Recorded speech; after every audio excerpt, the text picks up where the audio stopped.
Let's just start with I think the most disappointing team in the NFL this year, the Jacksonville Jaguars. Yeah. They lose to the Tennessee Titans. All they needed to do to win the division, host a playoff game, was win against a very down Tennessee Titans team this year.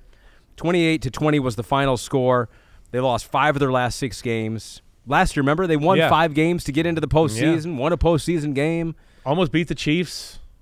What happened? What happened with the Jaguars? I think we've hit on some of it.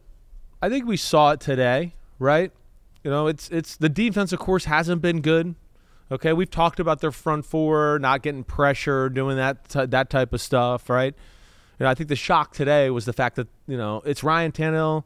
The Titans don't have a ton of weapons at receiver, and they ran the ball, you know, big time against this Jacksonville defense, where you felt like right from the get-go, it was one of those games where you turned on and you went, wow, the Titans certainly aren't going, oh, it's week 18 and everything's over tomorrow for us.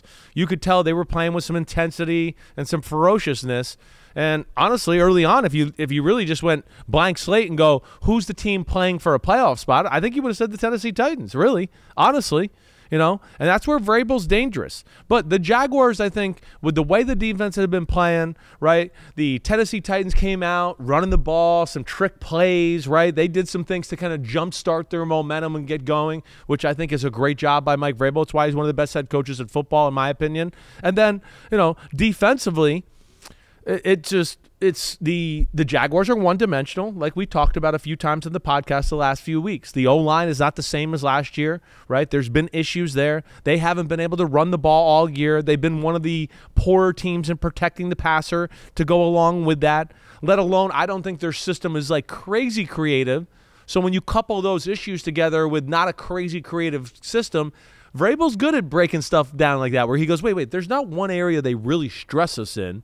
So I could take away this and take away that with a little specific game planning, and that's the way it felt like. And it took Jacksonville and their offense a little bit of time to kind of get in a rhythm, but that rhythm, it was too little too late when they finally kind of got going and started hitting some plays. And, of course, they made some mistakes along the way too. And I think that's the big thing too. That's what Doug Peterson said after the game. He goes, I think today's game is our season in a nutshell. Penalties, missed tackles, turnovers, failed to execute in critical situations. Yeah. Carlito Frito asks us, he goes, what happened with Trevor Lawrence and the Jags? They were 8-3. Would you agree? They're the most disappointing team in the NFL I think year? they're you know, like it's no significant injuries. Like Trevor did miss a game, yes. You're right. I think they're up there. I think when you look at that and you look at it through that lens, right, like a team that didn't lose a superstar, right? We're all disappointed in the Bengals, but we're like, well, you lost your best player in Joe Burrow. I mean, what do you think's going to happen, right? Right.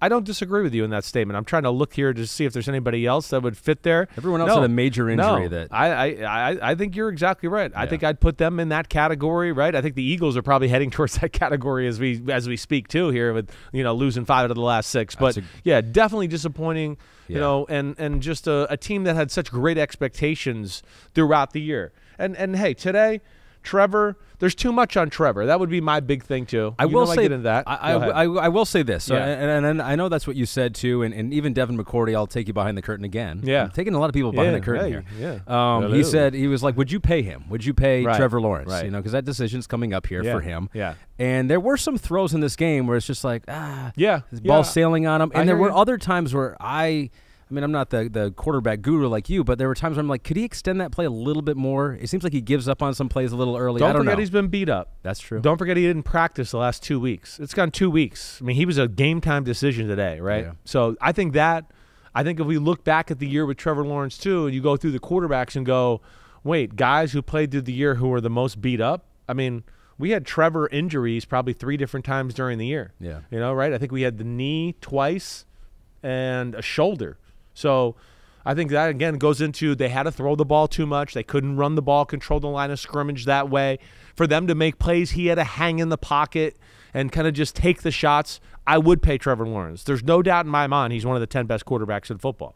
No doubt.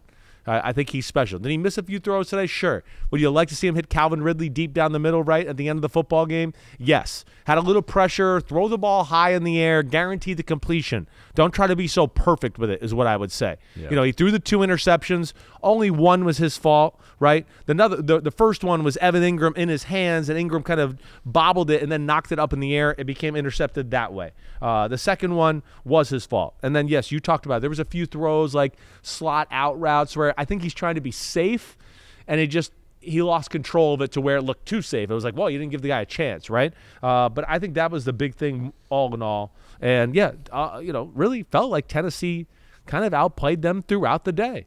And Tannehill and company on third downs were good, and Tannehill made a few big throws, and they were kind of clutch when they needed to be. And I think that's kind of all she wrote as far as Jacksonville and their year. It's one of those hard things. You said the same thing about Baker Mayfield. Is like he was playing when he was hurt back in Cleveland, and you get this idea of him, and you forget the injury. You really do. Like when I asked you that question, I wasn't really thinking about the injuries. Yeah, I mean, you forget because he kind of sucks it up and he plays, and we just kind of go, well, he's out there. Yeah. Right.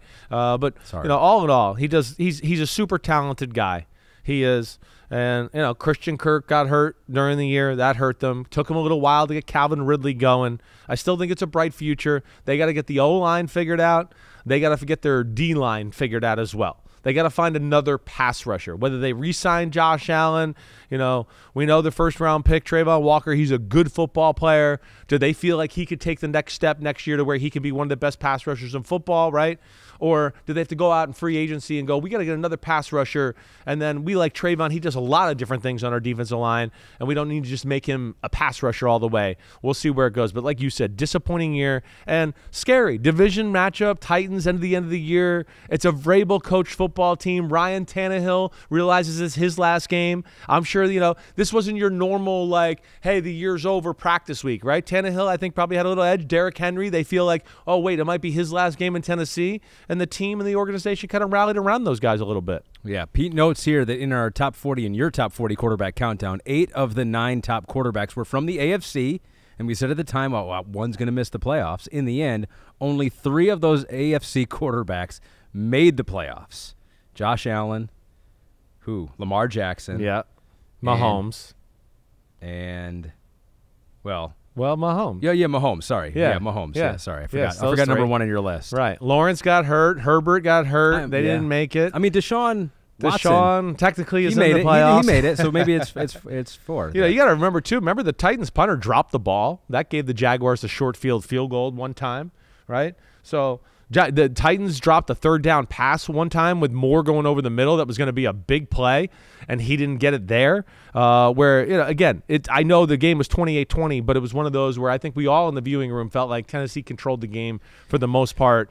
The Jaguars had a few opportunities, but did not take advantage of it, and, of course, didn't play their best football today. And Derrick Henry, 153 yards and a touchdown, and after the game, waving to the fans, saying, Titan fans, thank you for the greatest 8 years of my life. He's a free agent, so this might be it. Looks like it is it. Yeah. Tajay Spears ran pretty well for them. Definitely. So he might be the replacement. I do think Doug Peterson's got to go back to the drawing board about how he manages games. He's another one that I'm going to throw into the too aggressive thing a little, right?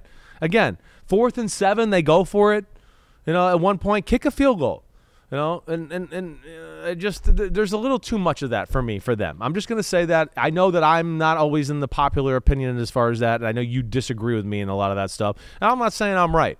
I'm just saying I think they overdo it at times a little bit with the aggressiveness and going for it. I always say only do it if it's going to work. That's my one rule on going for a 4th down. Yo, what up, homies? Thanks for watching. Remember, subscribe to Chris Simms Unbuttoned. Right now, we got Sunday pod, right? So you can have it Monday morning. We recap all the action. Wednesday, it's the What the Happened podcast. We're going to get deep in the weeds on the key matchups of the week. And then Thursday, I'm picking games with that jerk Florio. So you know where to find us, homies. Keep watching. Peace out. We'll see you.